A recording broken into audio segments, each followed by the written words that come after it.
G'day everyone, Brian here. Isn't it great in a relationship when you get close enough to someone that they feel comfortable in telling you something difficult, something secret, something that they haven't shared with many people? Something like that is about to happen for Jesus and his disciples. Mark chapter 8, verse 31. He then began to teach them that the Son of Man must suffer many things and be rejected by the elders, chief priests, and teachers of the law, and that he must be killed and after 3 days rise again. He spoke plainly about this.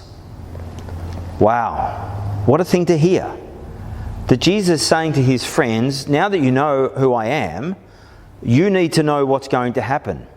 I'm going to be rejected by the leaders, and then I'm going to be killed. Then I'm going to rise again. But it seems that Peter couldn't hear that last bit. Indeed, right through the gospel we see that they didn't seem to pick up and after 3 days I will rise again. And Peter's the one who speaks first, often the case. Peter took him aside and began to rebuke him. Jesus, what are you saying? You're the Christ. You can't be rejected. You can't suffer. You certainly can't die in the way that you're talking about. Jesus responds to Peter really harshly, or it feels that way. When Jesus turned and looked at his disciples, he rebuked Peter. "Get behind me, Satan," he said. "You do not have in mind the things of God, but the things of men." Well, what a slap in the face for Peter.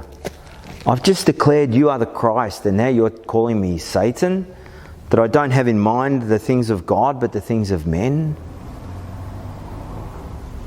Sometimes the things that Jesus has to say to us can be difficult to grasp, can be difficult to comprehend. And we do want to take Jesus aside and say, Jesus, that can't be right. But the path that Jesus has laid out is exactly what will happen. He will be rejected. He will suffer. He will die. But that's not the end of the story.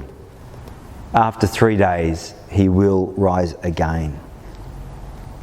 So while you might get lost in the darkness of this story, don't miss the light. After 3 days, he will rise again.